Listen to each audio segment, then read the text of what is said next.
नागौर हत्याकांड को लेकर बड़ा पर्दाफाश हुआ है। संदीप शेट्टी और संदीप बिश्नोई नाम के गैंगस्टर की हत्या की जिम्मेदारी बम्बीहा गैंग ने ली है। इसे लेकर कौशल चौधरी और बम्बीहा गैंग ने फेसबुक पोस्ट कर इसकी जिम्मेदारी भी बकायदा ली है। तो बम्बीहा गैंग ने इस पूरे हत्याकांड की जिम्मेदारी ली है। नागौर हत्याकांड में बड़ा पर्दाफाश हुआ है।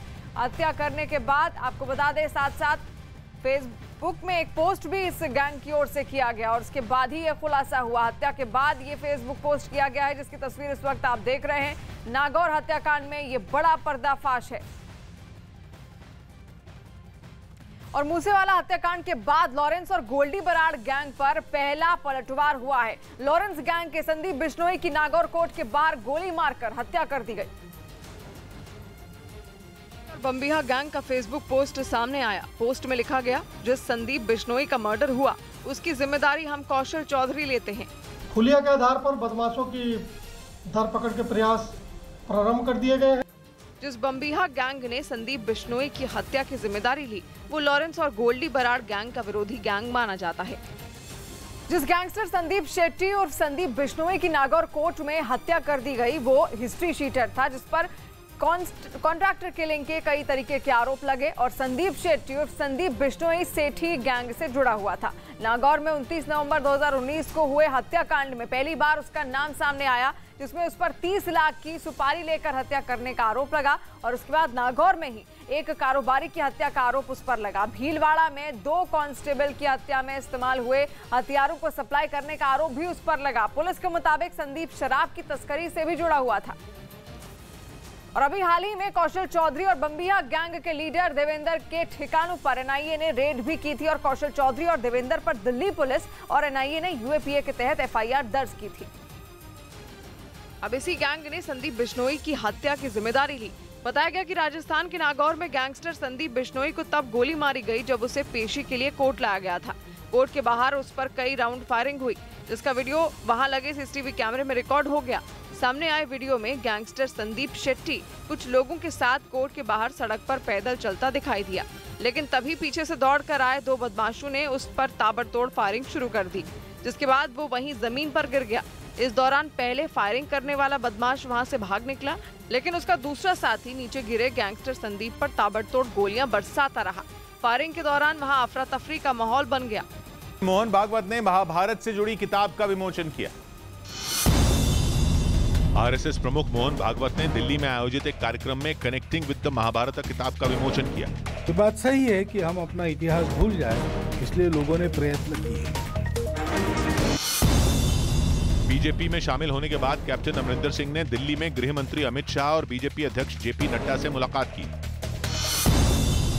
भारत और अमेरिकी कोस्ट गार्ड के जवानों ने चेन्नई के पास समंदर में संयुक्त सैन्य अभ्यास किया।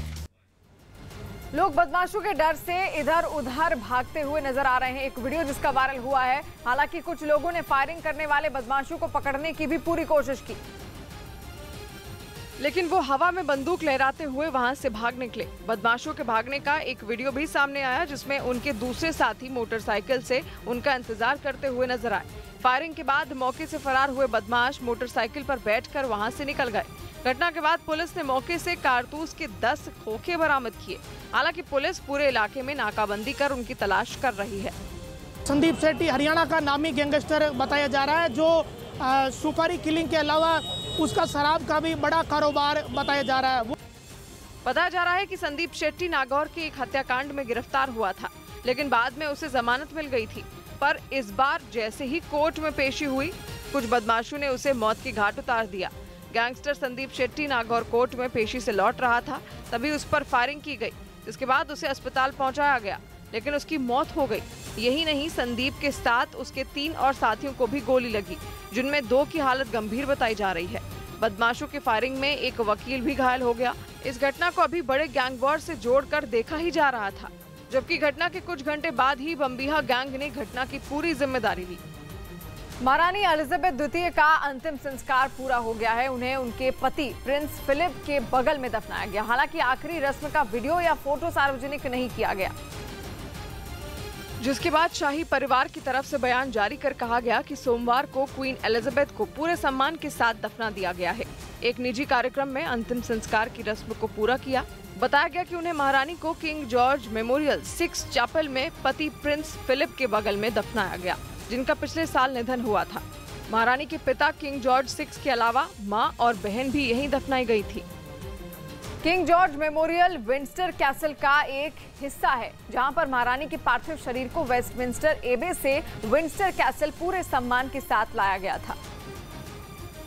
वेस्टमिंस्टर एबे से विंडसर कैसल की दूरी करीब 40 किलोमीटर है।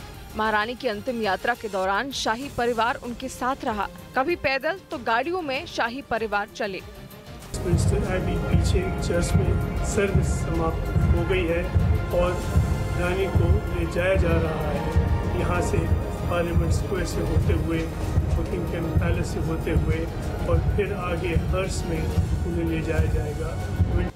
अंतिम संस्कार से पहले वेस्टमिंस्टर एबे में उन्हें श्रद्धांजलि दी गई। कई देशों के राष्ट्राध्यक्ष उन्हें श्रद्धांजलि देने पहुंचे। इसके पहले इनमें भारत की राष्ट्रपति द्रौपदी मुर्मू और अमेरिकी राष्ट्रपति जो बाइडेन भी शामिल थे। महारानी के अंतिम संस्कार के दौरान लंदन की सड़कें लोगों से भरी थी। लोग उनके अंतिम दर्शन के लिए खड़े दिखे।